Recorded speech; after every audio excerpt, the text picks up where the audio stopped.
t'abonner si ce n'est pas encore fait, à activer la cloche pour être au courant de nos prochaines vidéos, à nous suivre sur nos réseaux Facebook et Instagram. Bon visionnage et prenez soin de vous.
J'ai besoin de ta sagesse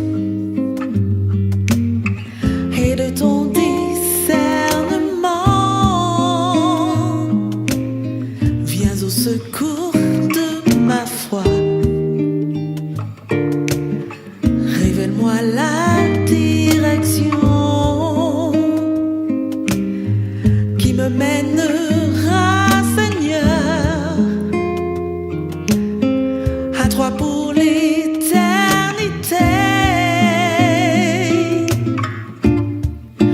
Éclaire-moi jour et nuit, rends-moi fidèle à ta volonté, que je sois ton témoin. Éclaire-moi, Seigneur, éclaire-moi jour et nuit, rends-moi fidèle à ta volonté, que je sois ton témoin. Éclaire-moi, Seigneur, éclaire-moi jour et nuit, rends-moi fidèle à ta volonté, que je sois ton témoin. Éclaire-moi, Seigneur, éclaire-moi jour et nuit, rends-moi fidèle à ta volonté, que je sois ton témoin. Éclaire-moi, Seigneur, éclaire-moi, Seigneur.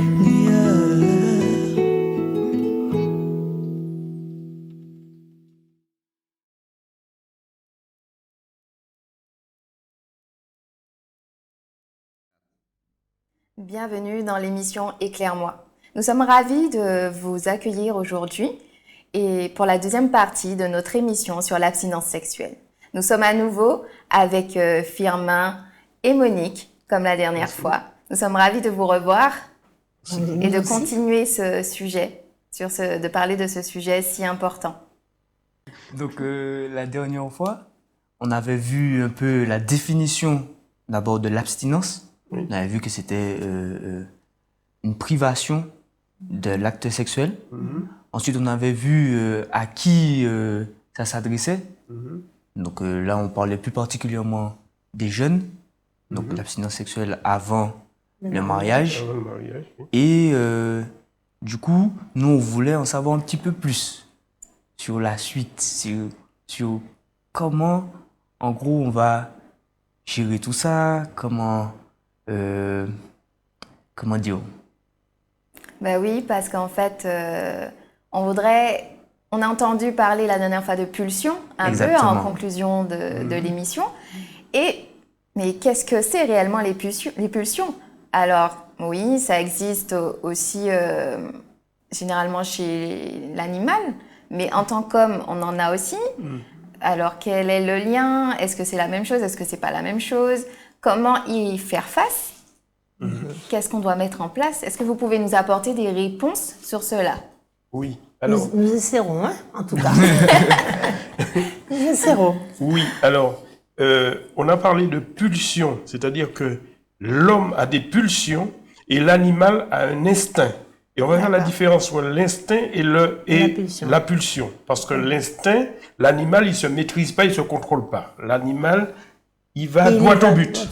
Alors que l'homme, l'humain, il a des pulsions. Et ces pulsions, justement, il peut la gérer, il peut la différer, il peut la sublimer, il peut la fantasmer. Donc, comment on va justement, chacun avec sa propre nature, va faire différemment. Alors, donc, la pulsion sexuelle, c'est ce qu'on appelle aussi la libido. Tout à fait. Oui. Alors, oui. Vas-y.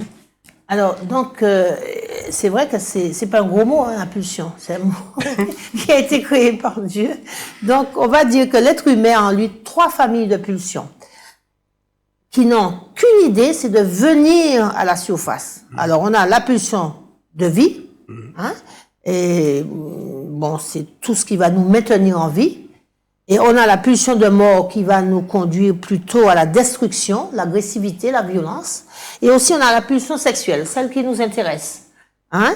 Donc, on va les mettre au pluriel, hein, parce que c'est des pulsions sexuelles qui sont des pulsions de vie. Ce sont des pulsions de plaisir, des pulsions de bien-être, hein? Des pulsions qui sont appelées vulgairement, comme Firmin l'a dit, la libido. C'est ça, la libido. Et tout le monde a la libido, mais où est-ce que tu la mets? C'est pas forcément dans l'acte sexuel, mais tu peux mettre ta libido autre part. D'ailleurs, quand les gens me disent que, ils sont mariés, même quand ils ne sont pas mariés, dans le cadre de mon travail, et ils me disent, ah là, mais moi j'étais jeune, ou je ne connaissais pas encore Dieu, mais alors là, j'avais des copines, j'avais des maîtresses et tout ce que vous voulez. Et donc, je leur demande aujourd'hui, parce qu'ils ont rencontré le Christ, hein, ils ont fait alliance avec lui. Alors, où est-ce que vous mettez votre libido? Dans quoi? Parce que on ne va pas dire que avant, où est-ce que je la mets? Et Firmin, il a donné plusieurs, effectivement, directions qu'on peut donner à ces pulsions. Alors, où est-ce que vous mettez votre libido? Alors, cette pulsion, justement, qui ne demande qu'à exister, à venir à la surface, qui est une pulsion de vie, hein, ça me fait vivre. Et contrairement à ce qu'on pourrait dire qui est péché, ce n'est pas un péché d'avoir des pulsions. Donc, l'éducation justement qu'on reçoit, alors, parce qu'il y a une différence entre la manière qu'on va gérer ces pulsions et ça vient de la manière dont on aura géré et dont on aura reçu notre éducation. Comment on nous aura dit, hein, on nous aura parlé de notre sexualité. Et nous avons vu avant cela que l'attachement, sécure ou insécure, va donner la personne que je suis face à la sexualité. Là, je parle de pulsion, et la pulsion, tout dépendra de l'éducation que j'aurai reçue, et cette dernière va freiner, hein, de la culture aussi. De la culture aussi, hein, ça va freiner et les pulsions, comment je gère les pulsions. Donc on va appeler ça des gendarmes, on va dire que ce sont des gendarmes et qui vont venir gérer le flux de pulsions que j'ai. Parce que on peut trouver, il y a des jeunes qui disent que mais j'ai connu au moins 50 filles, hein. J'ai couché avec 50 filles. L'éducation ne leur a pas donné, effectivement, de gérer leurs pulsions. La culture peut-être aussi, et puis l'environnement. Vous savez que quand on vient au monde, il y a tout ce qu'il y a autour, on appelle ça la périphérie, qui va venir influencer le centre qui est moi. Hein? Donc tout dépend de où, si je vis avec un père, des grands-pères ou des grands frères qui couchent avec tout le monde, il y a toujours du monde dans la maison, etc., etc. Donc je vais avoir une vision de comment gérer mes pulsions et je vais faire en fonction de ça. Donc si l'éducation a été trop sévère, et ça ne permet pas aux pulsions de se civiliser, d'arriver de manière présentable à la surface. Si on a été trop sévère, et c'est pas une liberté de tout faire, mais apprendre à l'enfant à découvrir qui il est. Vous savez, ça va lui apprendre aussi à savoir et faire dans le processus de l'individuation, l'enfant va découvrir son identité sexuelle et savoir qui il est. Et ça va lui apprendre aussi à gérer ses pulsions qui arrivent, parce que ça arrive avec le biologique. Parce que d'ailleurs, j'ai posé la question à mon petit-fils qui a 16 ans. Je lui ai dit, mais ta pulsion, ta libido, tu fais quoi? Comment tu fais? Comment tu réagis? Il m'a dit, papy, moi je fais du sport. Donc il y a beaucoup de jeunes justement, quand ils ont des pulsions, parce que la pulsion c'est quelque chose qu'on ne peut pas nier, donc il faut faire quelque chose avec. Donc lui, il a trouvé cet échappatoire, c'est faire du sport. Donc il fait du sport à outrance parce qu'il a beaucoup de pulsions. Voilà. Et si effectivement on refoule les pulsions, on va voir les différentes et façons de les vivre. Et si on refoule les pulsions, et bien justement, les pulsions vont continuer à vivre à l'intérieur de nous, puisqu'on en a. Les pulsions sont là. Hein. Dieu nous a créés avec des pulsions. Voilà. On ne peut pas dire qu'on va les faire disparaître d'un coup de baguette magique. Si on les refoule, ça va continuer à vivre en nous. Alors, comment? Qu'est-ce qui se passe? Et ça va produire des kystes, on va dire ça, on schématise, qui vont donner des passages à l'acte. C'est pas très beau ça. C'est pas très oui, ça va donner des kystes j'ai dit bien qu'on schématise, et ça va donner des passages à l'acte. Il y a des viols, on force les gens, je dis même psychologiquement, parce qu'on dit c'est subtil, mais on peut forcer, c'est comme un viol, forcer une jeune fille en lui disant, ouais, tu vas la poursuivre, il y a des manipulateurs, il y a tout ça. Donc du coup, ça va donner des passages à l'acte, et puis des prises de risque, ça va aussi des conduites sans casque, comportement et borderline, et on va bouler les feux, on va faire des lapsus, on va faire des rêves érotiques, etc. Il y a plein de choses qui vont faire que les pulsions qui sont refoulées vont à la surface donner ce genre de choses. Donc ça peut aussi créer un comportement, on parlait de risque, donc un comportement dangereux. Voilà. Tout à fait, c'est ça. Ou même de l'agressivité peut-être. Oui. Voilà, c'est ça. Okay. Donc c'est bien ce qu'on a dit. Il faut éviter de refouler ces pulsions et aussi ne pas les nier parce qu'elles existent, sont en nous, c'est biologique. Et moi j'ai une petite question. Est-ce que les garçons ont un taux de pulsion différent que les femmes? Oui, ça c'est une bonne question. Parce que des fois, certains pensent que les femmes en ont très peu, voire presque pas du tout, et que les garçons en ont beaucoup, et ils utilisent un peu cette excuse pour faire un peu ce qu'ils veulent, entre guillemets. Et surtout, on a l'impression que c'est anormal, cette pulsion aussi intense chez les hommes. Alors, chez les hommes... Ou est-ce qu'ils l'assument peut-être plus que les femmes? Peut-être. Non, ce sont les hormones, les testostérone, qui sont en grand nombre, qui fait justement qu'on a ces pulsions beaucoup plus que chez les femmes. Parce que les femmes ont aussi des pulsions, mais elles sont moindres que chez l'homme. En plus, les pulsions bien vécues sont des hormones de bien-être. Nous, étant donné que les femmes sont dans les émotions, elles sont habituées. Pour elles, tu vois, elles vont gérer les pulsions de manière naturelle, j'ai envie de dire. Okay. Elles peuvent gérer de manière naturelle. Parce qu'elles ont une connaissance des émotions. Puisque l'homme est dans le faire. Parce que lui, il a une pulsion, il faut y aller. Vous savez, c'est des chasseurs. C'est des chasseurs, ils partent à la chasse. Ils s'en fichent, à partir du moment qu'il y a le fusil bien chargé, ils vont partir à la chasse pour aller tuer des canards. Mais j'ai une question. Est-ce que ça se peut qu'une femme ne ressente pas du tout ses pulsions? Qu'elle se dise, entre guillemets, frigide? Alors, ça existe, c'est une maladie. Ça existe, mais l'éducation que j'ai reçue, les traumas que j'ai vécus dans mon enfance, si j'ai eu des abus sexuels, donc ce sont des pathologies qui vont éteindre en moi. Ça ne veut pas dire que toutes les pulsions sont éteintes, hein, D'accord. mais les pulsions vont être en berne. Oui, C'est ça, voilà. comme ça? Ok. Voilà. C'est comme une hibernation. Voilà, exactement. mais elles vont faire passer autre chose. Et on va voir qu'elles peuvent aussi sublimer, elles peuvent aussi les nier, elles peuvent aussi les... Et ça, c'est mauvais de les nier, parce qu'elles sont là, les pulsions, elles sont là. Il faut voir ce qu'on en fait. Alors, donc Firmin l'avait dit que les pulsions, l'animal a de l'instinct, l'être humain a des pulsions, justement. Et qu'est-ce que, justement, la définition de l'instinct? On a dit que l'instinct, justement, ça pousse à des actes déterminés chez l'animal. C'est tac, tac, tac. On n'a pas besoin et puis toujours de la même manière, la même espèce, etc. C'est ça l'instinct animal. Et donc, l'être humain, justement, c'est différent à cause de son cerveau. Et Dieu nous a donné une intelligence. Alors, donc les pulsions, c'est une force psychologique qui pousse un individu à agir en vue de sa satisfaction. Je répète? Voilà. On cherche à se satisfaire. Il pousse un individu à agir en vue de sa satisfaction. Il n'y a pas de déterminisme comportemental chez l'homme, hein, et comme chez l'animal, non plus pas. Il n'y en a pas. L'homme reste maître de ses pulsions. Il les contrôle. C'est pour cette raison que nous avons dit que nous avons la parole que Dieu a donnée. Quand j'ai un désir de faire l'amour avec quelqu'un, et je ne peux pas avoir ce plaisir-là parce que je ne suis pas mariée, je vais dire le cadre, voilà, et c'est ma copine, mais attention, tu touches pas, et puis elle est trop jeune, ou bien je suis trop jeune, ou bien plein de choses. Donc, je ne vais pas pouvoir assouvir mon plaisir. Je ne vais pas pouvoir jouir de mon plaisir.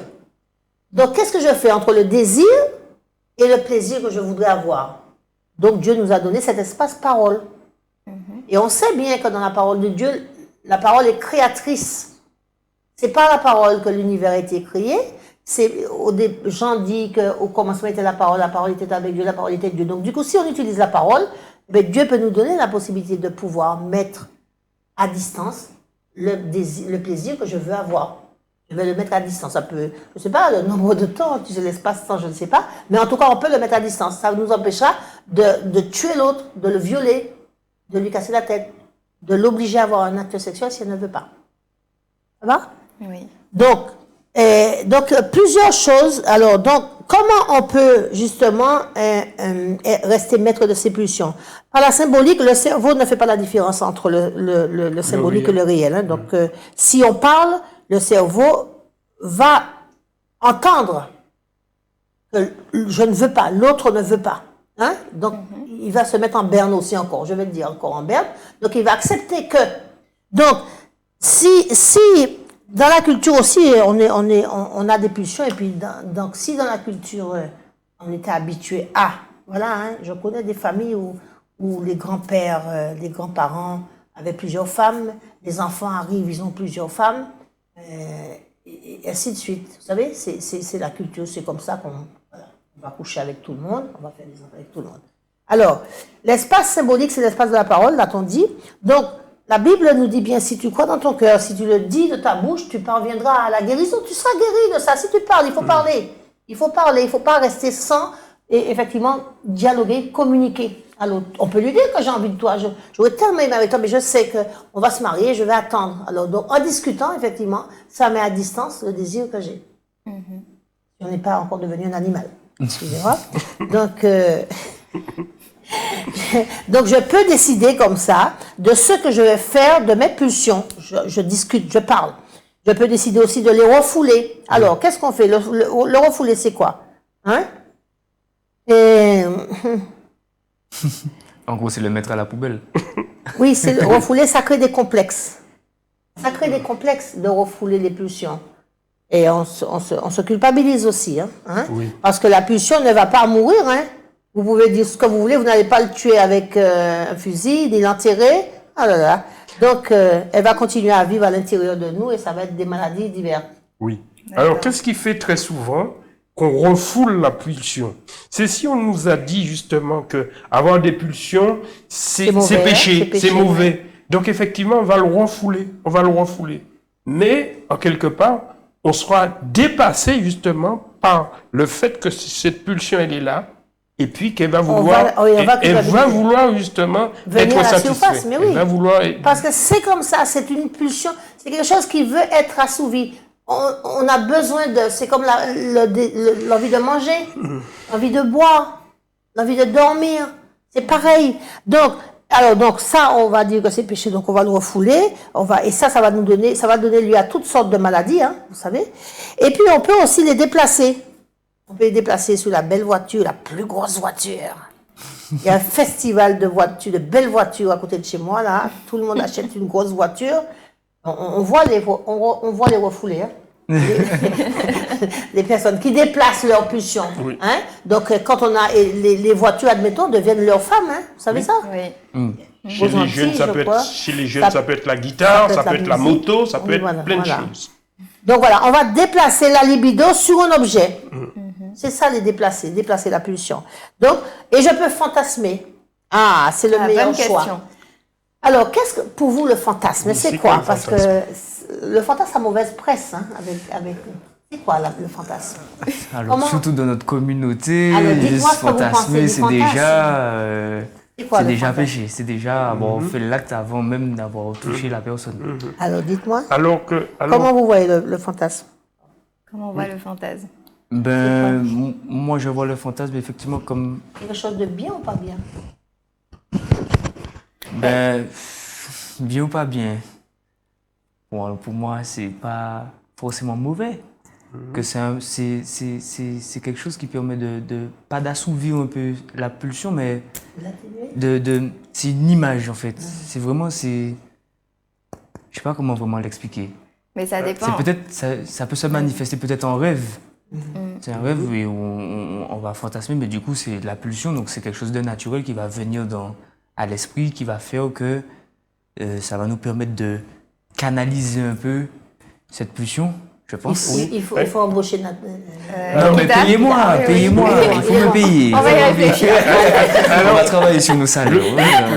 Oui, moi je voulais juste rebondir en disant qu'effectivement, je parle pour moi-même, c'est vrai que si je fantasme, pour moi c'est comme quelque chose d'inconscient. C'est que je me dis pas, je vais fantasmer là sur quelque chose.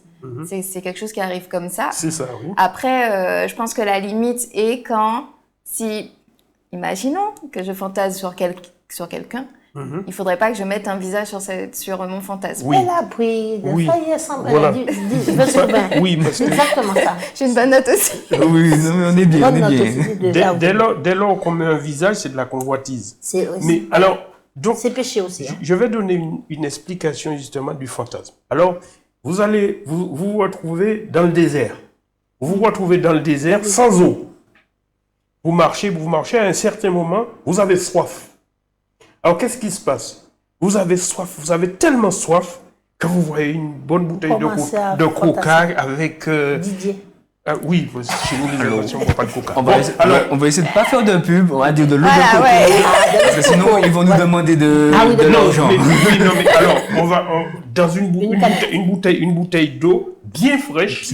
On voit justement les gouttelettes qui s'écoulent. On a l'impression justement qu'on est vraiment en train de boire la chose. Et on sent même le goût. C'est vrai. C'est ça le fantasme. C'est ça le fantasme. Alors que si, dans le désert, j'avais de l'eau et tous les 5 minutes, je buvais une gorgée d'eau, je n'aurais pas fantasmé parce que j'ai la chose. J'ai la chose là, mais voilà. Donc c'est quand on n'est pas satisfait alors. Et alors, je ne vais pas dire que ce qu'on n'est pas satisfait, c'est que de toute façon, comme ça vient d'une pulsion, Donc, tu as tout à fait raison quand tu dis que je peux fantasmer parce que c'est quelque chose qui est dépendamment de ma volonté puisque la pulsion, elle est à l'intérieur. Donc, du coup, je reste là et puis je pense à, oh là là, qu'est-ce que j'aurais aimé, oh là là, me promener et main dans la main avec des amis, etc., etc. Ou alors, si c'est plus érotique, fantasme, et bon, quand on est marié, on peut fantasmer sur le partenaire, sur son conjoint. Mais quand on fantasme, si on fantasme sur une personne connue, on met un visage sur le fantasme, c'est péché, c'est convoitise, comme Firmin l'a dit, on pêche. Même si on est en couple avec la personne, pas forcément marié, mais même si on est en couple avec la personne. Si on est en couple et que si c'est le fantasme, c'est sexuel, je veux dire, si c'est sexuel, c'est que tu risques de lui demander effectivement de satisfaire ton fantasme. En fait, voilà. Alors que, mais je rêve le jour que je serai mariée. Je rêve d'avoir vraiment et partir sur un bateau, aller en pleine mer pour nager en plein soleil, etc. Mais le fantasme n'est pas mauvais en soi tant qu'on ne met pas un visage. Oui, voilà. Il ne faut pas mettre un visage. Le fantasme, c'est la meilleure manière de gérer ses pulsions. Le fantasmer. Parce que le fantasme n'est pas systématiquement sexuel. Il n'est pas sexuel seulement. Parce qu'on voit systématiquement fantasme, sexualité. Ouais, alors que non. C'est pas lié à ça. Le fantasme, c'est une belle voiture. Hein. Mais oui. C'est une belle moto, on peut fantasmer sur plein de choses, etc. Alors, donc, du coup, fantasmer, c'est extraordinaire. On peut aussi projeter nos pulsions. On peut le projeter sur l'autre, quelque chose que je ne peux pas gérer. Donc, je vais le projeter sur quelqu'un. Je ne peux pas gérer et cette force que j'ai en moi pour faire quelque chose ou pour avoir quelque chose, etc.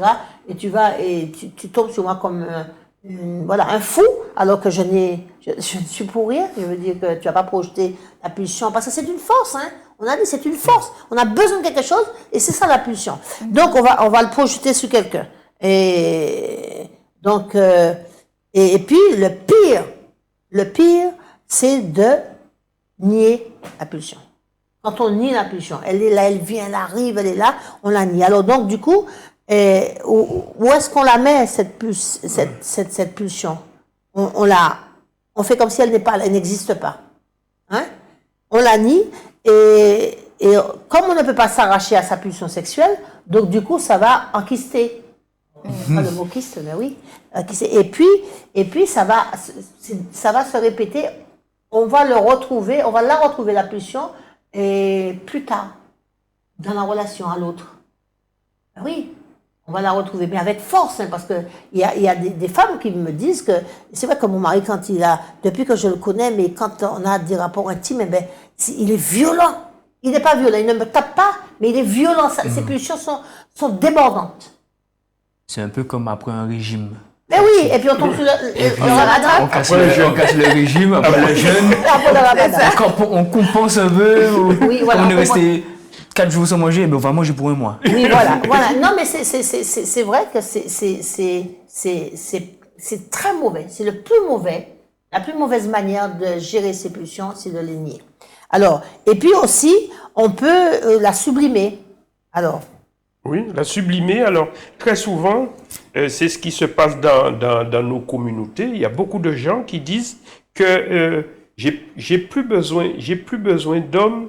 J'ai Jésus-Christ. J'ai Jésus-Christ. Donc, ça veut dire que la pulsion qu'on a, on le transfère, c'est-à-dire on passe. C'est-à-dire qu'on va prier 2 fois plus. On va investir la prière. Oui, la prière. L'apôtre Paul, il dit quelque chose, il a dit oui, mais pas trop longtemps. Mais oui, l'apôtre Paul dit séparez-vous. Mais oui, seulement pour vaquer à la prière. Oui. Ok. C'est dans le couple, ça, je parle. Vaquer à la prière. Donc la libido est toujours là. C'est comme le volcan. Hein. Les pulsions ne sont pas gérées de la même manière chez les hommes que chez les femmes. C'est ta question. C'était ma question, ouais. Voilà. Donc la façon de les exprimer n'est pas la même. Les femmes n'expriment pas la pulsion de la même manière. Et ça, c'est tout à fait normal. On est différents. C'est logique. C'est logique. Et Firmin a dit ce flux de testostérone fait que l'homme, il a besoin de faire l'amour plus souvent que la femme. La femme, elle aime faire l'amour. Hein. Moi, je ne suis pas d'accord de dire que les femmes n'aiment pas faire l'amour aussi, mais l'homme va avoir un flot plus important parce qu'il reçoit plus de testostérone. D'accord. Voilà. L'homme. Alors, l'homme et la femme ont 3 canaux pulsionnels, les hormones, hein, vous savez, qui reçoivent les hormones du plaisir, de L'attachement. l'attachement, voilà. C'est différent pour l'homme que pour la femme. Parce que l'homme, quand on lui parle d'attachement, il dit c'est quoi ça encore? Qu'est-ce que c'est? Qu'est-ce que c'est ça encore? Alors qu'il est depuis la naissance, il connaît. Mais comme il est dans le fer, ça passe au-dessus un petit peu de sa tête. Voilà. Donc, c'est clair qu'on ne peut pas nier les pulsions. La pire chose qu'on pourrait faire et qui nous poserait beaucoup de problèmes, c'est de nier les pulsions et de les refouler. D'accord. Donc, il vaut mieux les sublimer. On peut les sublimer si on veut. On peut les sublimer et les fantasmer. Voilà. Les fantasmes. Alors, De la bonne façon. De la bonne voilà. façon. Alors, il y a quelque chose qu'on ne dit pas, hein, Oui. et on ne parle pas de masturbation, mais très souvent, chez les jeunes, justement, ça passe par la masturbation, Pour gérer ses pulsions. pour gérer ses pulsions. Mais ça- si ça ne devait pas une addiction, ça. Oui. je ne vois pas ce que je peux. Alors, moi, ce que je pourrais dire, c'est que ne tombons pas dans le piège pour dire que masturbation égale péché. Voilà. Parce que sinon, le couple qui, effectivement, lors d'un rapport intime, va se masturber, parce qu'ils ont le droit de se masturber pendant les rapports sexuels, ils ont le droit. Et ça, je ne vois pas dans la Bible, d'ailleurs, il n'y a pas de texte biblique qui dit que, voilà. Mais l'être humain, quand dans un couple, il y a une certaine masturbation pour le plaisir des deux, s'il n'est pas péché là, pourquoi il est péché dehors? C'est le but. Je pense que c'est pour quelle raison je me masturbe. Hein? Qu'est-ce que je recherche? Parce que si je commence déjà à me masturber jeune, très jeune, ça devient une addiction, parce que ça peut devenir une addiction. Une addiction, c'est pas bon. Une addiction, je risque, même en étant mariée, de continuer à être addict. Oui, tout à fait. Alors, c'est le risque qu'il y a dans l'addiction. Mais ne pas dire la masturbation. La Ne pas dire que la masturbation. masturbation en elle-même est péché. Non. Appelons un chat un chat et savoir que dans le couple, si on se masturbe, c'est la même masturbation que l'extérieur. C'est le but qui change. Pour quelle raison je le fais? Et puis si j'apprends à avoir du plaisir tout seul, ça c'est pas... Non, Dieu ne Est-ce m'a que pas... c'est pas vu égoïste? Est-ce que c'est pas Oui, égoïste? C'est un plaisir égoïste, tout à fait. C'est tout à fait ça. C'est un plaisir égoïste. Mais comme on ne sait pas attendre, comme on ne sait pas attendre, être dans le cadre mariage ou avoir des rapports sexuels, donc on va se masturber. Donc du coup, c'est un plaisir égoïste, mais je ne sais pas. C'est aux jeunes de savoir. Qu'est-ce que je fais? Parce que je ne dis pas aux jeunes, je ne peux pas dire aux jeunes, non, il ne faut pas que tu te masturbes, mais seulement il va coucher avec une jeune fille. Alors, je ne comprends pas trop. Hein? C'est comme dans les cultures Maghrébine, oui. Voilà, les jeunes filles, elles ne doivent pas faire l'amour, elles ne doivent pas coucher, mais elles vont se sodomiser. Ah oui. Ah oui, pour rester vierge devant, derrière, c'est pas grave. Donc, il faut chercher où est la vérité. Et la vérité on doit faire face à la vérité. La vérité, c'est pas ça. La vérité, c'est que non, dans quel but je fais ça? Pourquoi je fais ça? Je peux attendre. Ça s'apprend d'attendre. Ça s'apprend. On peut apprendre à attendre le moment où je vais pouvoir effectivement assouvir mes pulsions de la manière dont un couple le gère. Mais ça s'apprend, il faut demander. Dieu, c'est celui qui est notre bon éducateur, c'est lui qui va nous aider à le faire. Mais est-ce que ce n'est pas plus difficile d'être abstinent quand on a déjà connu et qu'on a déjà eu une vie sexuelle que quelqu'un qui est vierge? Alors, mais si, c'est difficile, certainement, parce qu'on connaît. J'ai été habituée à manger, mais je n'aime pas l'histoire de consommation. Mais bon, mais quelqu'un qui a connu les relations sexuelles, effectivement. Mais c'est pour cette raison qu'on a donné plusieurs manières de gérer les pulsions. Voilà. C'est à chacun de trouver comment. Mais ne pas les sublimer, ne pas les nier, ni les refouler. C'est parce que si on les refoule, mais mon Dieu, mais parce que ça, quand ça prend dans le ventre, ça prend dans le ventre. Je suis désolée, vous êtes jeune, j'espère que, voilà, pour les vieux comme nous, peut-être que, mais quand on est jeune, effectivement, quand ça prend, je peux comprendre que ça fait mal, ça fait mal à l'intérieur. Mais il faut trouver la bonne manière de gérer ces pulsions-là. Et c'est pour cette raison qu'on vous a donné les différentes façons. Les moyens de gérer ces pulsions.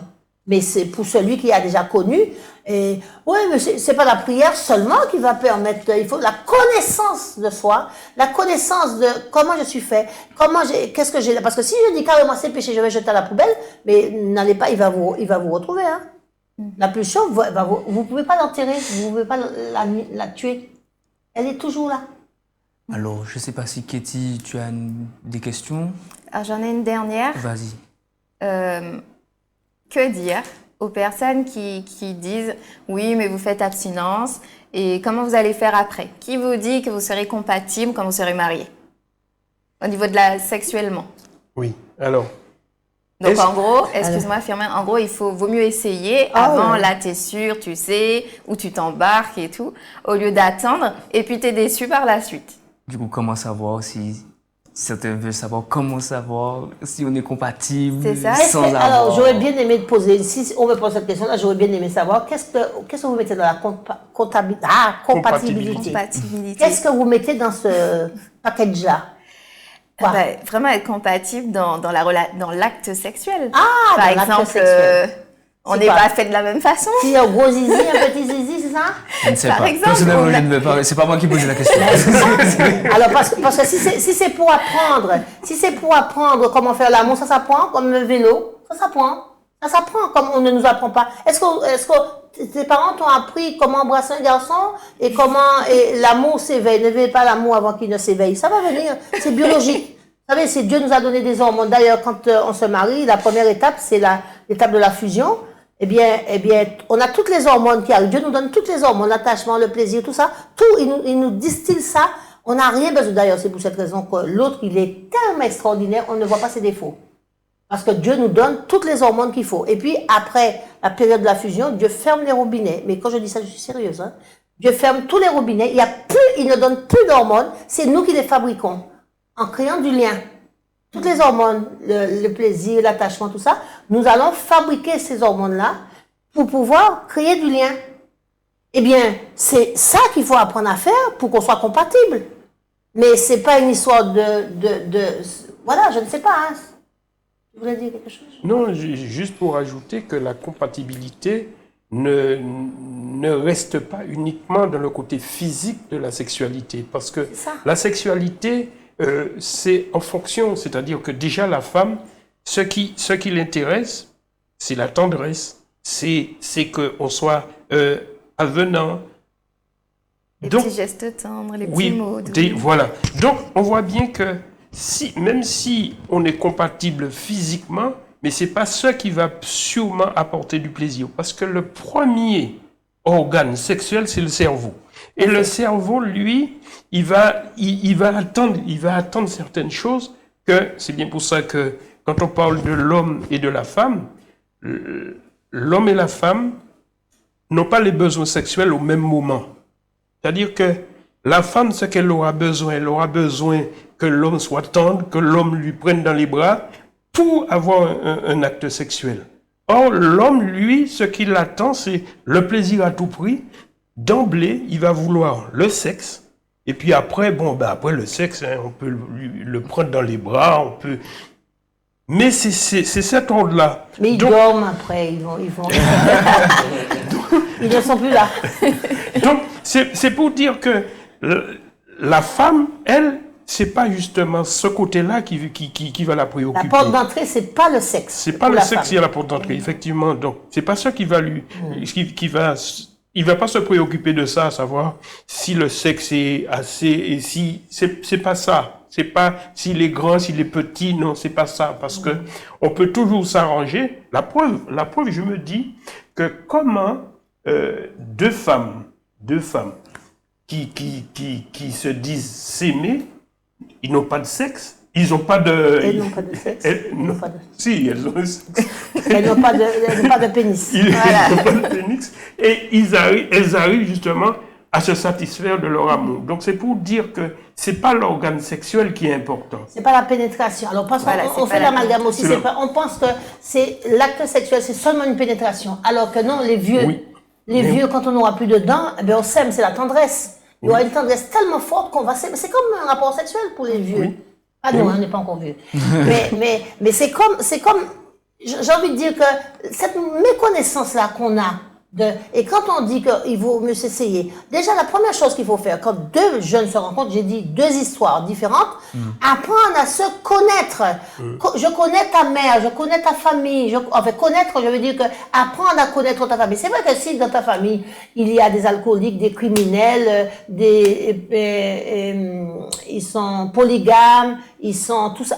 Ça, je dois apprendre à connaître ça, parce que je risque de le retrouver dans mon couple demain. Donc, c'est apprendre à se connaître. Et puis comment l'autre va me dire, d'ailleurs on le fait quand on fait la préparation au mariage, à la vie à deux, comment vous avez vu votre père dire à votre mère, je t'aime? Comment vous avez vu votre mère regarder votre père? Comment vous avez vu votre père et aimer votre mère? J'ai pas parlé d'acte sexuel, on ne voit pas l'enfant, hein. Comment vous avez vu les deux personnes qui ont été très importantes et qui sont importantes dans votre vie dès le départ, vos parents, comment vous les avez vus distiller de l'amour, vivre l'amour, ils ont introduit l'amour chez vous. Eh bien ça, c'est ça qui est merveilleux à connaître chez l'un et chez l'autre, qui va faire que, celui-là c'est une bonne affaire ou c'est pas une bonne affaire. Ouais, chez eux, ils se sont toujours pris la tête, le chou, ils se sont toujours chamaillés, ils se sont battus, celui-là s'est retrouvé en prison, etc., etc. Oh là là. Parce que l'enfant risque de développer chez lui, effectivement, une manière différente de voir l'amour, comme on s'aime. C'est comme j'ai vu mes parents s'aimer, se dire je t'aime. Comment j'ai entendu mon père parler des femmes, comment j'ai entendu mon père parler de sa femme, et vice versa, la mère parler des hommes et parler de son homme. Ça va faire la différence. Donc, et ça va venir après, parce que celui qui aime, il va apprendre, il va découvrir. D'ailleurs, s'il est chaste, les deux sont chastes, ils vont découvrir comment faire l'amour ensemble. Ça s'apprend. Au lit, ça s'apprend. Ça s'apprend, on va apprendre au contraire. Et il faut que lui, là, mais par contre, s'il est rempli, sa tête est remplie de souvenirs, de choses qu'il a eues avant, ou que les copains lui ont dit tellement que, il va venir, il va vouloir, et que ça se fasse comme ça ou pas comme ça, la femme, elle sait pas, en plus, surtout si elle a eu une identité sexuelle qui a été mal faite. Et ça, c'est le cas de beaucoup de femmes que je rencontre dans le cadre de mon travail, qui n'ont pas eu une éducation, une identité sexuelle bien faite. Elles ne se connaissent pas, elles n'ont pas d'identité sexuelle, elles ne se connaissent pas, elles arrivent dans le mariage et elles pensent, déjà elles partent pour des mauvaises raisons de chez elles, et parce qu'elles sont rabouées, on leur a dit qu'elles sont des moins que rien, on les a considérées comme, etc. Et elles ont parfois subi des violences aussi, des violences conjugales, des violences sexuelles, et elles arrivent dans leur mariage, mais elles sont déçues parce qu'elles pensaient que ça leur aurait donné de découvrir qui elles étaient. Alors que c'est faux. Donc, elles vont investir la maternité. Elles vont faire des enfants en espérant retrouver une identité sexuelle. Mais seulement, elles se retrouvent à la place de mère. Elles ne deviennent que mères et elles ne sont plus épouses. D'où la multiplication, je ne fais pas l'apologie de l'infidélité, mais la multiplication d'hommes, effectivement, qui ne reconnaissent plus la femme qu'ils ont épousée, et puis qui partent chercher ailleurs.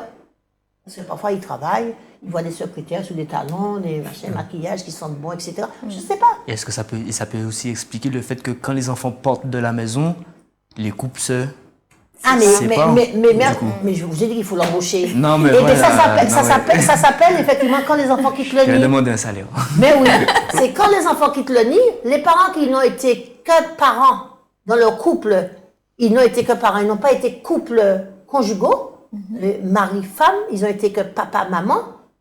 très longtemps, et bien quand les enfants s'en vont, ce sont 2 étrangers qui se retrouvent. Oui, parce qu'ils ont plus Et rien c'est à là qu'il y a faire. le plus de divorces. Voilà. Eh oui. Mais oui, ils ne supportent. Ou bien chacun prend sa chambre et puis voilà, hein.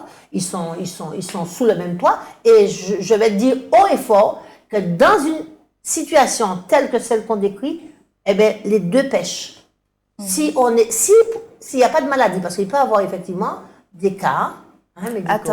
Attends Monique, ça c'est un autre sujet qu'on va aborder tout à l'heure. Oui, merci. Tu vas trop vite.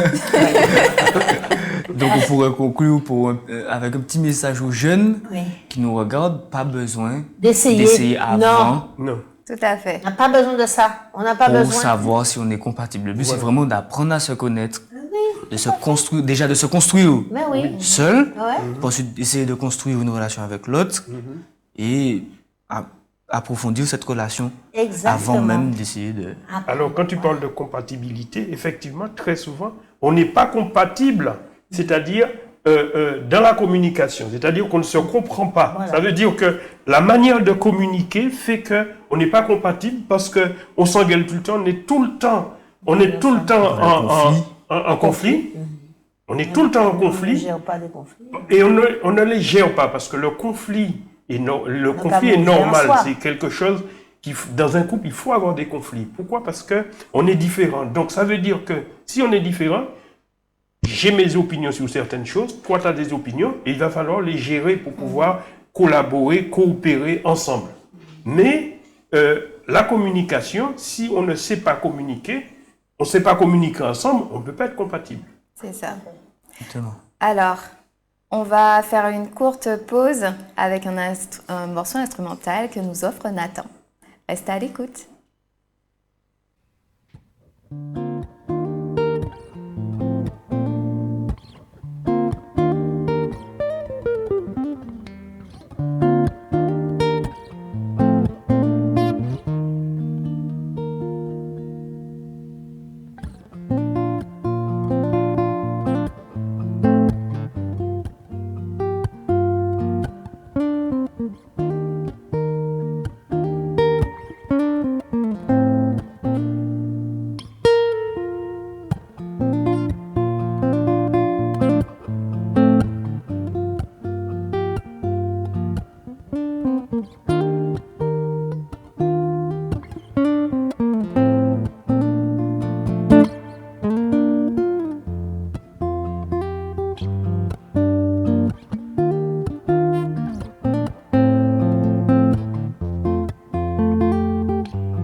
Nous revoilà pour ce petit moment de partage concernant l'abstinence sexuelle. Donc on a vu un peu avant qu'il y a certaines personnes qui vont sublimer leurs pulsions par la prière. Donc en fait, moi, ce que j'aurais aimé savoir, c'est est-ce que l'abstinence améliore notre relation avec Dieu? Alors, on a vu la sublimation Et on a pris, effectivement, en lien le texte de l'apôtre Paul qui dit que il dit que donnez-vous l'un à l'autre, hein, vivez la relation et séparez-vous uniquement pour vaquer à la prière. Mais juste un moment, je veux dire qu'on ne va pas mettre de côté la relation conjugale pour rester dans la prière, uniquement dans la prière. Alors, quant à la question, est-ce que ça améliore? Alors, je ne sais pas ce que ça améliore. Dieu au centre, je veux dire Dieu au centre de ma vie améliore ma vie. Dieu au centre de mon couple. Alors, attention, quand je dis centre, je veux dire que Dieu n'est pas au milieu, parce qu'il y a quelqu'un qui m'a parlé un jour de quelque chose et qui m'a fait réfléchir. Et oui, Dieu est au milieu de nous.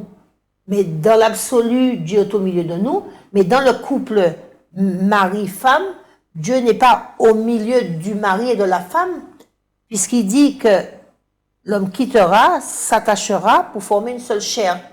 Une seule chair, Dieu, il est le superviseur de l'homme et de la femme, le couple. Et il vient quand on l'appelle.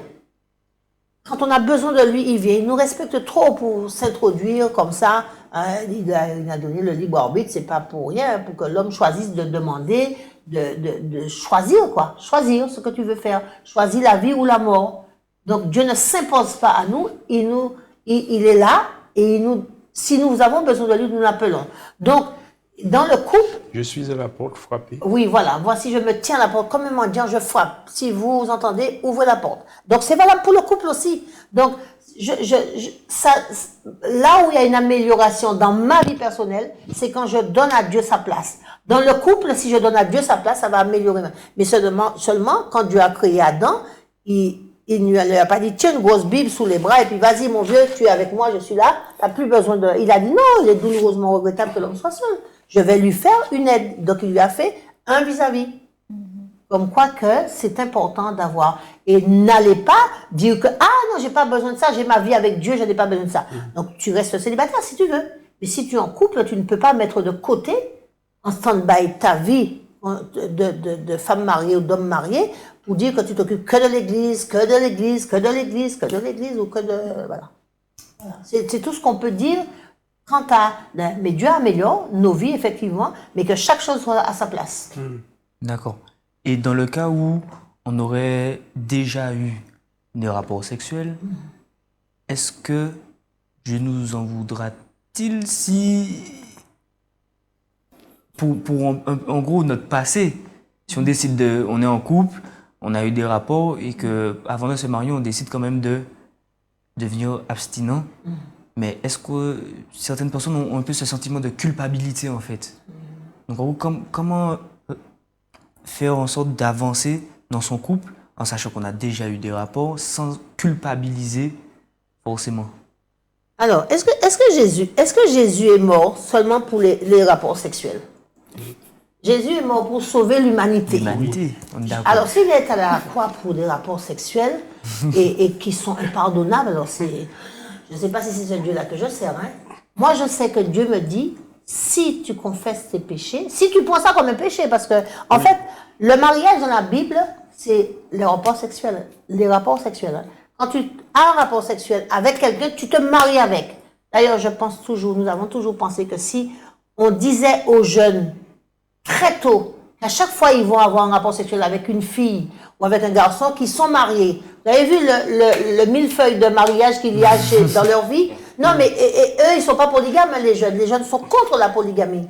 Je veux dire que dans leur tête, ils ont des rapports sexuels successifs. On l'a vu, hein, il y a l'attachement qui joue, il y a plein de choses qui jouent. Donc, mais si on leur apprend très tôt qu'il y a une difficulté à avoir, il y a aussi un mal-être, une douleur, il y a aussi de la souffrance à vivre si on superpose les mariages, si on devient polygame. Et à chaque fois qu'on couche bibliquement, on se marie avec l'autre. Mais si j'ai parfois c'est par méconnaissance aussi, on est plus victime le plus souvent qu'autre chose, hein. On l'a vu d'ailleurs avec l'attachement et le lien. Mais si on commet cette faute, puisque vous l'appelez péché, si on commet cette faute, qu'est-ce que la Bible dit? Mais il faut laisser parler la parole de Dieu. Si vous confessez vos péchés, j'avais fait un lapsus compensé. Si vous confessez vos péchés, il est fidèle et juste que je vous pardonne. Celui qui dit, Seigneur, je ne savais pas, voilà, je l'ai fait, mais je te demande pardon. Il a dit, celui qui avoue ses fautes et les délaisse, obtient miséricorde. C'est nous qui ne voulons pas. C'est nous qui ne voulons pas nous pardonner. C'est même pas les autres, hein. C'est nous-mêmes qui ne nous pardonnons pas. Et si on ne se pardonne pas, je ne sais pas comment Dieu va faire pour nous pardonner. Si moi je ne me pardonne pas. Dieu a déjà pardonné, hein. Tous les jeunes qui ont dit à Dieu, je t'ai rencontré, je ne veux pas, Dieu a déjà pardonné. Le problème, c'est que eux-mêmes, ils ne se sont pas pardonnés. Donc, comment voulez-vous que le pardon de Dieu vous atteigne si vous-même, vous ne vous pardonnez pas? Mais Jésus dit, détruis le temple en 3 jours, je le reconstruis. Hein. Symboliquement, Dieu, peu importe qu'on a fait de toi, ce qui est important, c'est ce que tu veux faire de ce qu'on a fait de toi. Quelqu'un qui a eu 50 filles, il a couché avec 50 garçons, et alors, aujourd'hui, j'ai rencontré le Seigneur, j'ai compris que c'était une bêtise. Qu'est-ce que je veux faire de cette fille qui a déjà eu 50 amants, ou ce garçon qui a déjà eu 50 filles? Eh bien, je vais faire ce que moi je décide de faire. Je veux être une personne nouvelle. Je peux l'être. Dieu m'a promis, il ne ment pas. C'est faisable. Donc, ça nous ramène justement à savoir que dans l'ancien temps, à chaque fois qu'on péchait, on devait tuer un animal. Donc, ce qui revient à dire que Jésus-Christ est mort pour le pardon de nos péchés. Une fois pour toutes. Une fois pour toutes. Alors, ça voudrait dire qu'on devrait accomplir des actes pour le pardon. Cette culpabilité, elle est enlevée, puisque Jésus, il est mort pour nous. Donc, cette culpabilité, nous ne devons plus la porter. Il n'y a plus de condamnation pour ceux qui croient en Jésus-Christ. Si tu crois dans ton cœur, celui qui croit sera baptisé, sera sauvé. Je suis sauvé. Maintenant, c'est à nous de vivre en sauvé. Ok. Voilà. Témoigner, ce n'est pas toujours évident, surtout pour un sujet tel que celui-ci. Mais je vous invite à bien apprécier ce moment de partage. Bonsoir. Tout d'abord, j'aimerais te remercier pour ce privilège que tu nous fais de nous offrir ce témoignage sur ce thème particulier, l'abstinence sexuelle. Donc, tu es une jeune femme d'une 20aine d'années et tu as choisi de rester dans l'anonymat. Tu es étudiante. Je te vois radieuse, je te vois épanouie. Mais dis-moi réellement, comment te sens-tu, comment vas-tu et qu'est-ce que tu penses de l'abstinence sexuelle? Bonjour, ça va bien, je me sens bien. Alors pour moi, l'abstinence sexuelle, c'est quelque chose de très bon et très important. Mais ça n'a pas été le cas durant toute ma vie. Car auparavant, j'ai déjà eu des expériences sexuelles, je ne voyais pas spécialement l'intérêt de ne pas en avoir. Et je priais après Dieu de me pardonner, mais je recommençais encore et encore. Et au fur et à mesure que je découvrais davantage un peu qui est Dieu et autres, je commençais vraiment à voir que mon corps est véritablement le temple du Saint-Esprit. Mais c'est bien plus que des mots, c'est vraiment quelque chose que j'ai pris conscience. J'ai pris conscience aussi de l'importance de cet acte, l'importance de s'abstenir pour un certain cadre qu'est le mariage et l'importance aussi d'avoir certaines limites. Quel est l'impact réellement de la sexualité pour toi? Car durant vraiment les actes sexuels, il y a à la fois un échange biologique et physiologique. Et après, il y a, si ce n'est pas vraiment une personne avec qui tu es resté ou tu peux évoluer par la suite et même te marier avec cette personne, en fait, ce sont aussi des traumatismes. Parce que tu vas aussi te demander, après quand les relations se terminent, mais pourquoi j'ai fait ça?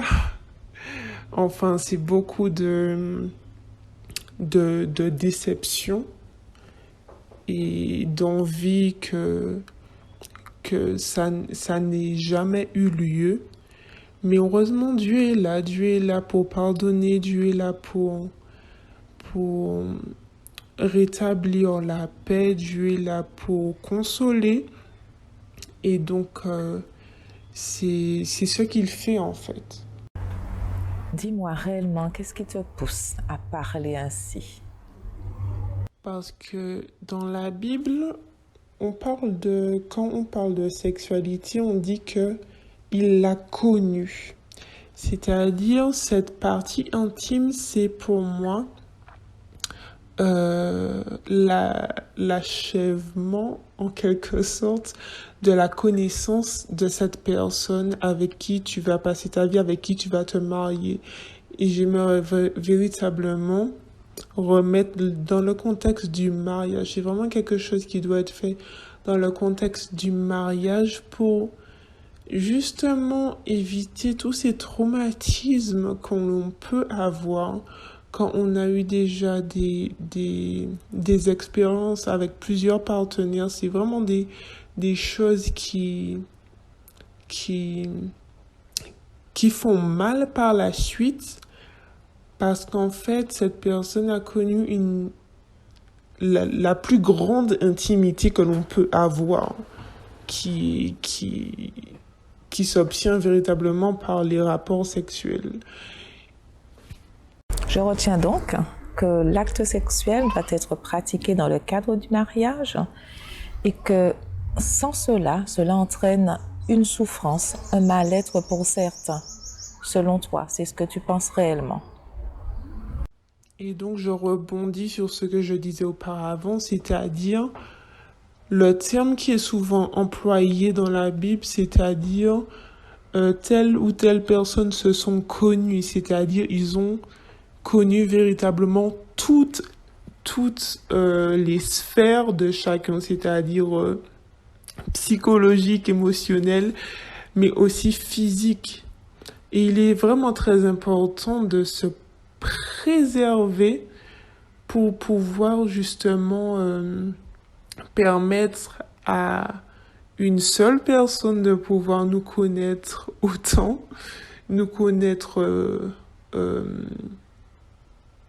en profondeur, nous connaître véritablement comme d'autres personnes ne peuvent pas nous connaître. Parce que c'est vraiment quelque chose qui est dans un certain contexte, c'est-à-dire véritablement dans le mariage. Selon toi, comment sortir de cette situation qui s'enlise parfois? Et véritablement, c'est après des prises de conscience, quand le Saint-Esprit vraiment ouvre les yeux sur l'importance de cet acte, sur aussi les conséquences que ça peut avoir, notamment psychologiques, des conséquences véritablement psychologiques qui peuvent prendre des années à être soignées.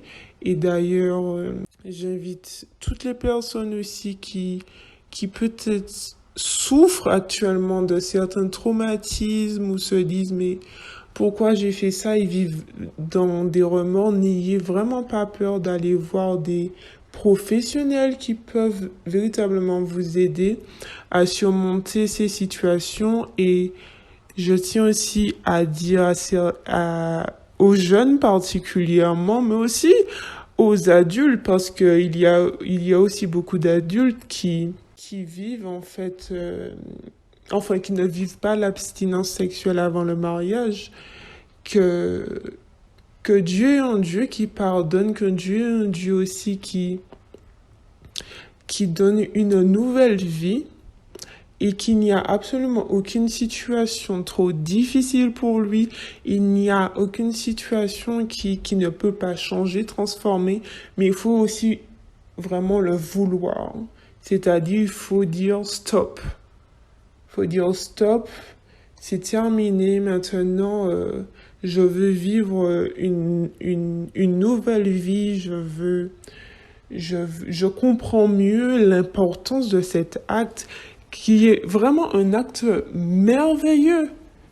Un acte merveilleux qui doit être posé dans certaines conditions et dans certaines conditions, comme par exemple, enfin, je vais pas dire par exemple, comme le mariage. Quelle place a l'abstinence sexuelle dans ta vie aujourd'hui? Alors, pour ma part, maintenant, c'est quelque chose que je pratique parce qu'après avoir compris plusieurs choses, après avoir eu aussi des douleurs, notamment émotionnelles, et un trop-plein, en fait, une envie de... Enfin, c'est aussi se sentir sale, honnêtement, se sentir peut-être aussi utilisé. Donc après tout ça, après que Dieu m'ait restauré, j'ai vraiment fait le vœu à Dieu et à moi-même de me préserver véritablement pour cette personne avec qui je vais me marier. Et donc, c'est quelque chose que maintenant je pratique. Et ce choix, je le vis bien. Je le vis véritablement bien et ça me permet, quand je rencontre quelqu'un, en quelque sorte, de pouvoir connaître cette personne, c'est-à-dire par son caractère, par qui est cette personne, par quelles sont ses passions et autres, sans pour cela, enfin, ça permet véritablement de connaître mieux la personne, parce que ce n'est plus basé sur des sensations, des émotions de ce genre, mais véritablement axé sur une connaissance intellectuelle, émotionnelle de l'autre, qui permet véritablement de connaître aussi les valeurs et voilà. Comment vis-tu réellement ce choix? Est-ce que c'est facile? Est-ce que tu as toujours des envies sexuelles? Est-ce que les envies sexuelles sont toujours là? Comment fais-tu face à tout cela?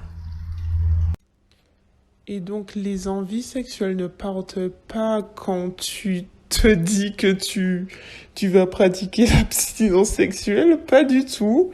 Surtout quand tu côtoies quelqu'un que vous avez des sentiments l'un pour l'autre et autres, et vous allez dans la même direction et autres.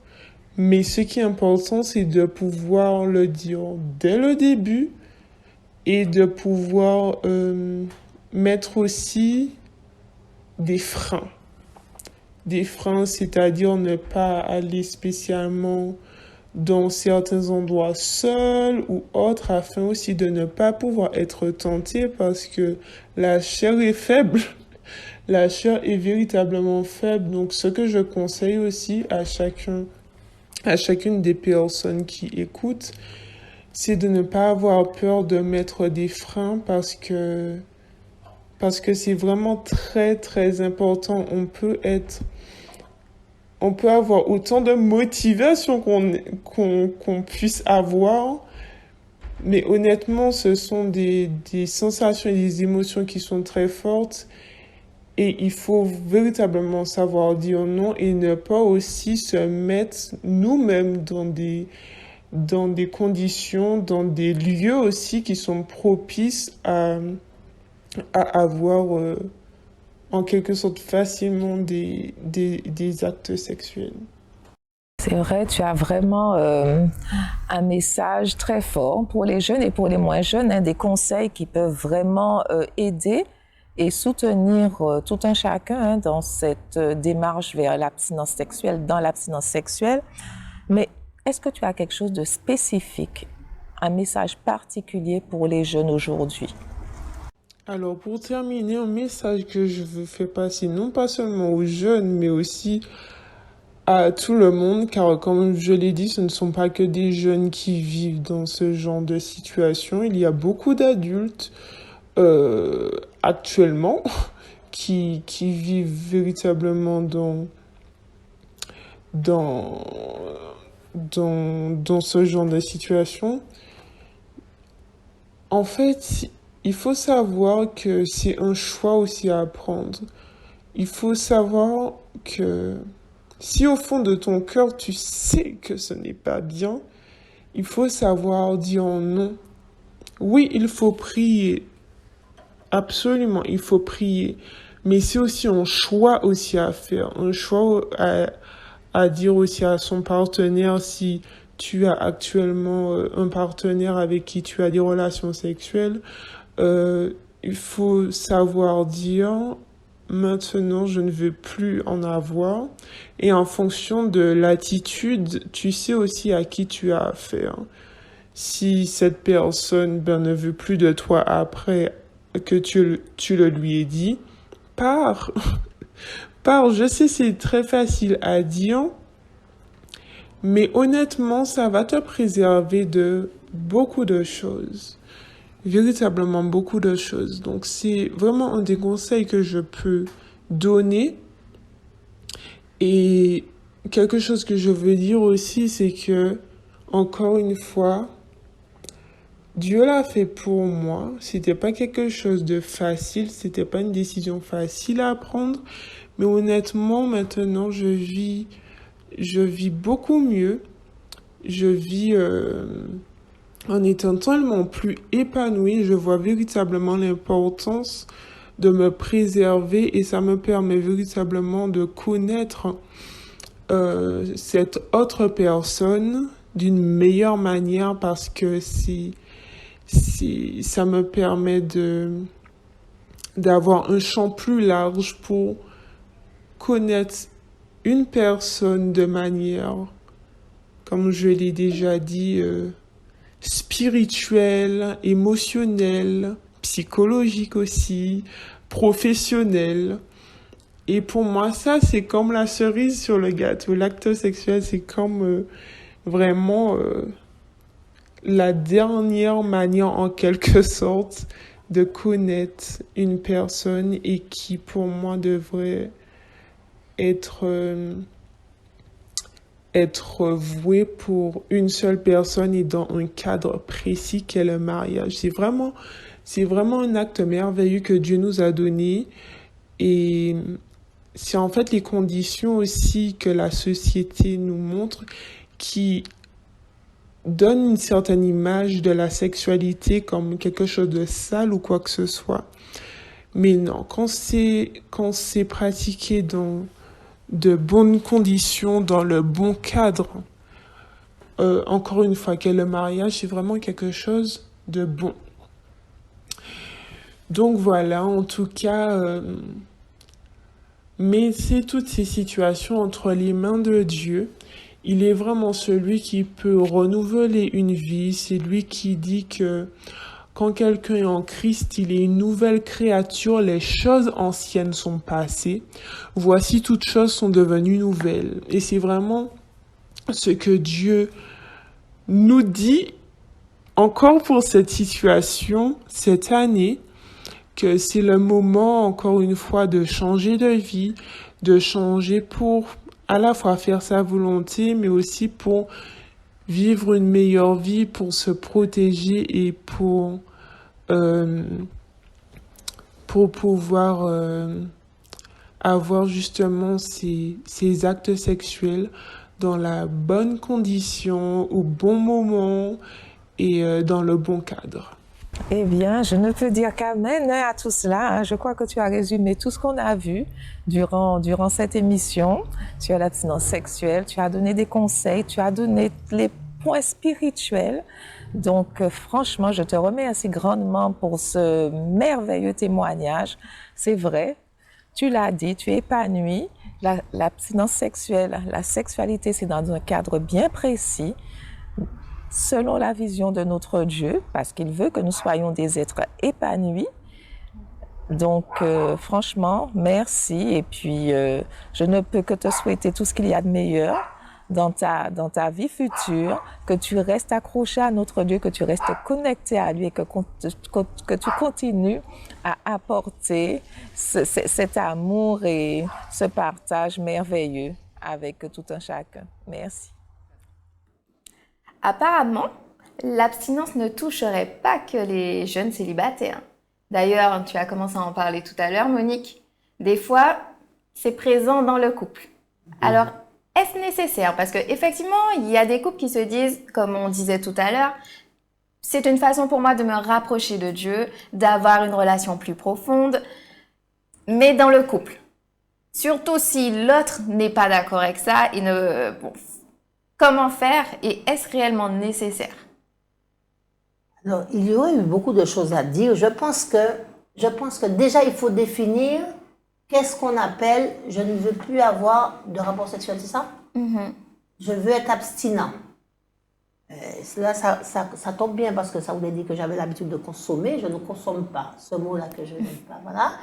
Mais, donc, qu'est-ce qui fait, déjà, faudrait-il savoir, qu'est-ce qui fait que je décide d'être abstinent? Et puis, est-ce que c'est une volonté des deux? C'est ce que j'allais dire. Est-ce que c'est une volonté des deux? Parce que si c'est une volonté des deux, après tout, mais alors j'aurais mis un bémol. Je veux dire que je ne veux pas d'acte sexuel, de pénétration, mais je peux effectivement je peux avoir des relations sexuelles, je veux dire, je peux avoir une sexualité, sans avoir de pénétration. Ça existe. Alors, oui, si on décide seul dans un couple pour me rapprocher de Dieu, je ne veux plus d'acte sexuel, on est dans le péché. Si le couple décide ensemble de ne pas avoir de rapport sexuel, si c'est une décision des deux, mais ça aussi c'est la porte ouverte aussi, ça peut être la porte ouverte aussi à toutes sortes de...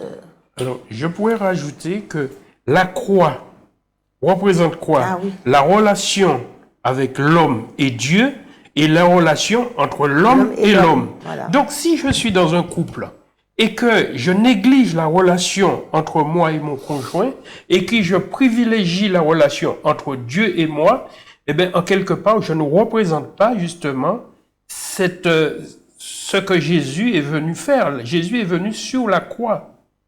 Donc, en quelque part, pour moi, ce qui est important, ce serait justement ma relation avec Dieu et puis je néglige l'autre à côté.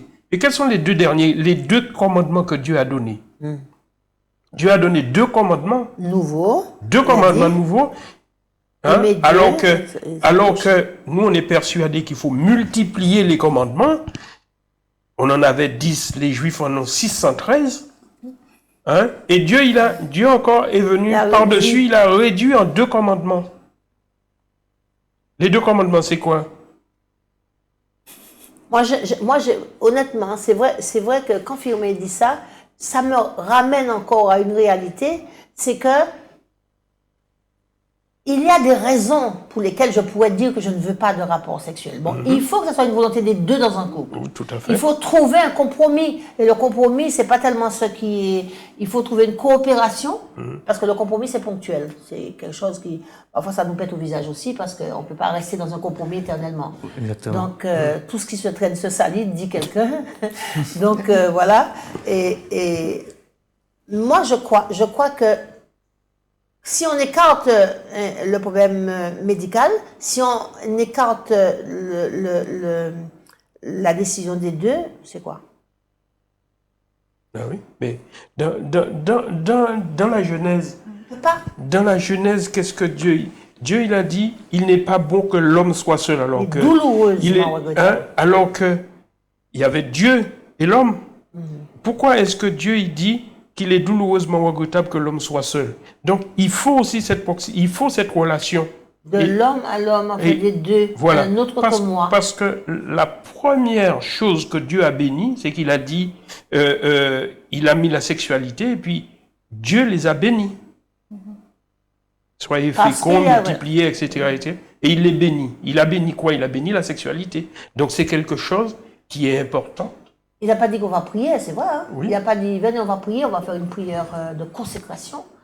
Mais non, Donc, il a béni la sexualité. Il faut vraiment trouver, au lieu d'aller vers l'abstinence, il faut trouver en fait cet équilibre entre moi, mon partenaire, Exactement. Dieu. C'est un peu un triangle. Voilà, c'est ça. Mais indissociable.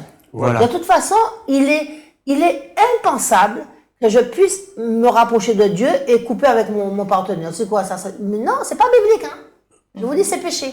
Alors, À moins que, je vous ai dit, il y a Oui. le côté médical et voilà, c'est ça. l'aspect Oui, médical. c'est d'accord. surtout cet aspect-là qu'il ne faut pas Ou bien- négliger, ou bien, parce parce qu'il qu'il y a des gens qui femmes vont qui- se dire Ah oui. que nous, on ne peut pas parce que... Oui, ça, on respecte ça, c'est oui, normal. voilà. C'est normal. Mais si c'est juste parce que ta question, c'était pour me rapprocher de Dieu, Oui, mais oui. excusez-moi, je suis désolée, c'est non acceptable, non négociable. nous négocions. Il y a des hommes qui seront contents. Ah oui, c'est du non négociable. Mais sinon, c'est sûr. c'est péché. Je vous dis, bibliquement, c'est péché. Un couple, c'est deux personnes qui partagent le même toit et qui ont des relations sexuelles. Maintenant, si on ne peut pas avoir de relations sexuelles, Dieu, c'est pas là, mais moi qui le dis, je sais très bien qu'il y a des personnes qui sont malades, qui souffrent de certaines maladies, et qui ne peuvent pas avoir de pénétration. Et même quand on ne peut pas avoir de pénétration, il y a des gestes tendres. Vous savez que c'est pas obligatoire. On n'a pas besoin automatiquement d'un coït pour faire l'amour. Hein. Vous savez, il y a 1000 manières de faire l'amour. Hein. Alors, D'ailleurs, on doit tout le temps s'adapter. Hein. On doit s'adapter, exactement.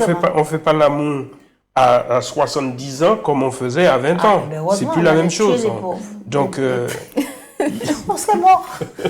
Mais parfois, ça a une autre valeur, j'ai envie de dire, marchande aux yeux de la personne qui le fait.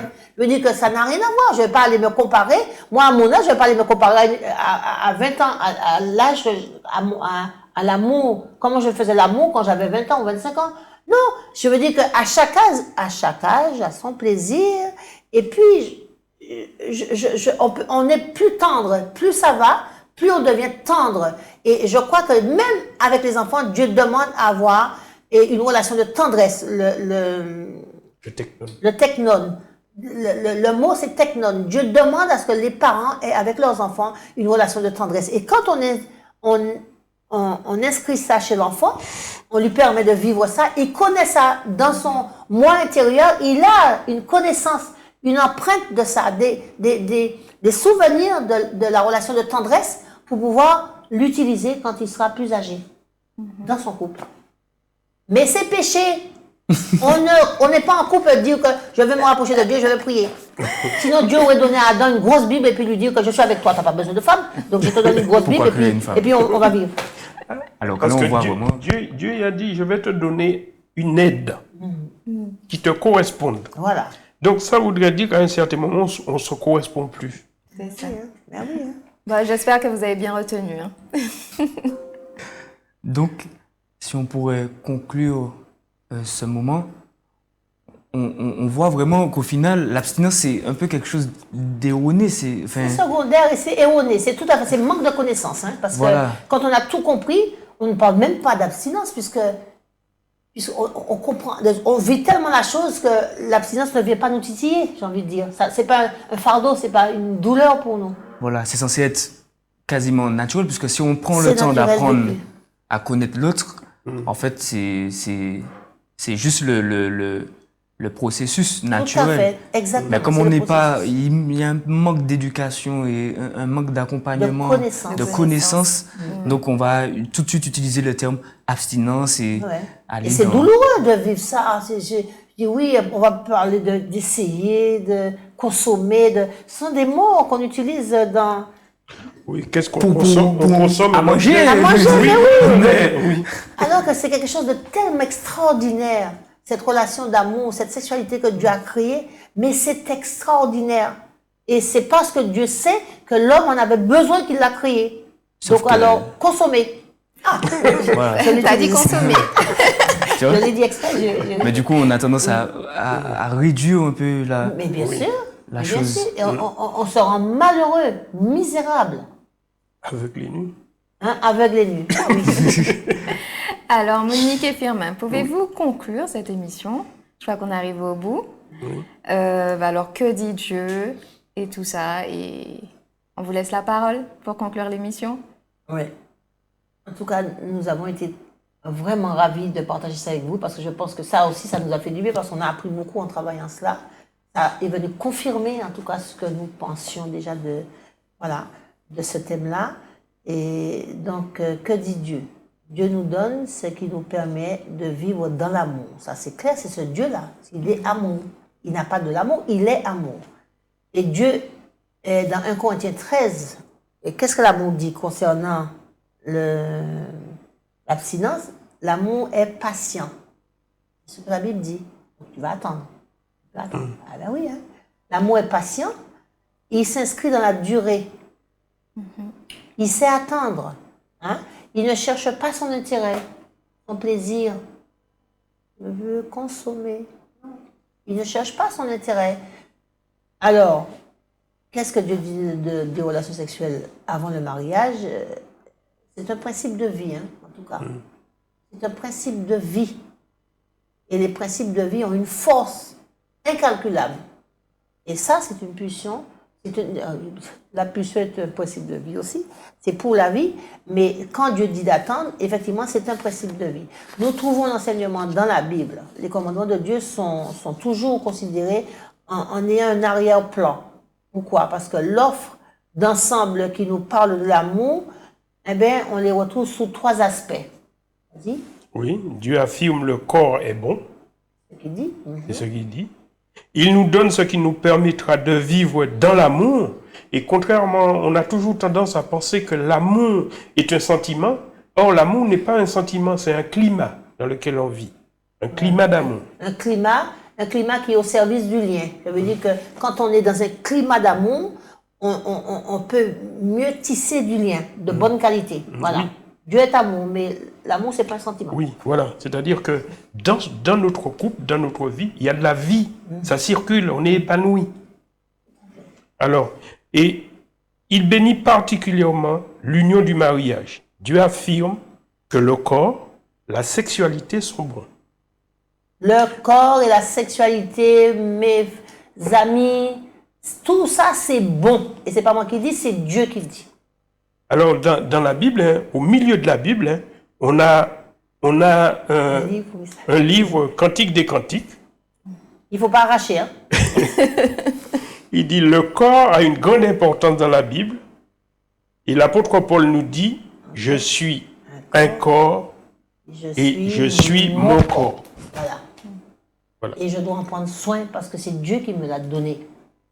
Et ce corps est extraordinaire. Si la jeune fille le sait, si le jeune garçon le sait, il va respecter la jeune fille aussi. Parce qu'elle a un corps et elle est un corps. Tout ce qu'on peut dire de ce que Dieu dit, en tout cas, ça me correspond bien à ce que nous pensons. Merci encore. C'est très bien dit. Un grand merci à Monique et Firmin de nous avoir entretenus sur ce thème si bénéfique et enrichissant. Nous sommes toujours aussi ravis de vous accueillir dans cette émission. Merci. Ce fut une émission riche en rebondissements et je suis sûre que nous saurons faire bon usage de vos conseils. Merci. N'est-ce pas, Nikita? Exactement. Remets aussi. Si vous avez toutefois des questions ou que vous voulez les coordonnées de nos invités, n'hésitez pas à aller dans le lien en description, récupérer notre mail pour poser des questions, chercher des informations que nous allons ensuite leur transmettre. Tout à fait. Merci à vous, chers internautes, d'avoir suivi l'émission. Nous vous laissons avec ce chant interprété par Lionel qui est intitulé « Pas besoin de suivre ». Merci, Nikita. Merci beaucoup, Firmin et Monique. Merci. À une prochaine, peut-être. Merci à vous. Oui, pourquoi pas. On espère. Nous avons envie, nous avons 6 garçons, nous avons toujours le désir, le plaisir de partager nos connaissances pour les garçons, les jeunes garçons qui deviendront des hommes, pour que nos erreurs soient des miracles pour vous tous. C'était très beau. Oui, tout à fait.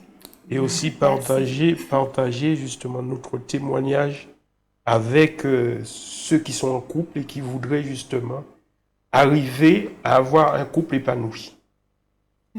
Exactement. Différent mais épanoui. Parce qu'on est différents, il n'y a pas plus différent que nous, hein, mais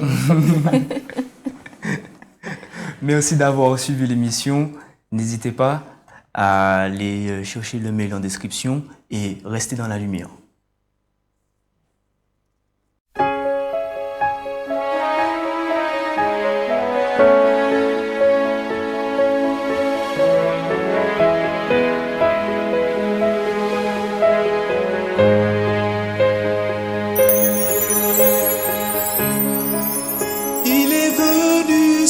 la terre pour racheter l'humanité.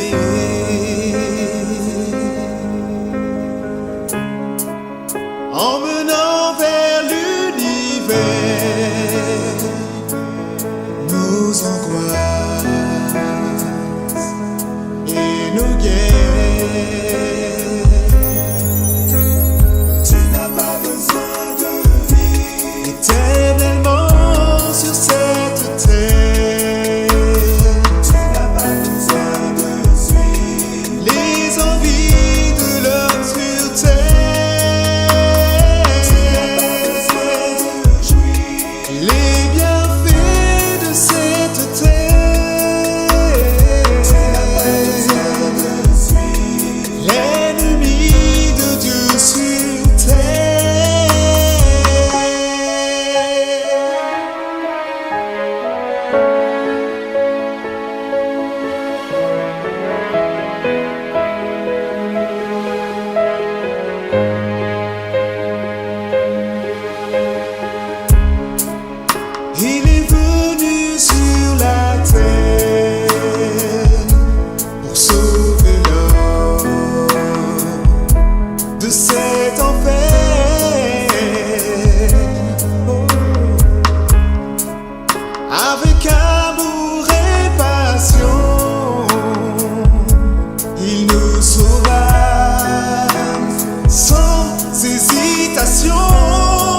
direction.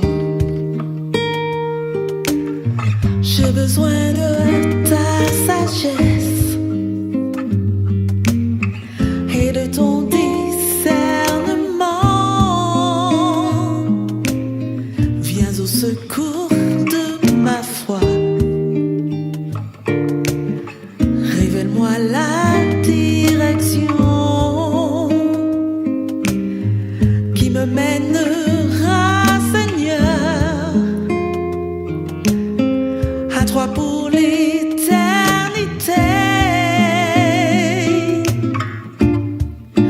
Éclaire-moi jour et nuit, rends-moi fidèle à ta volonté, que je sois ton témoin.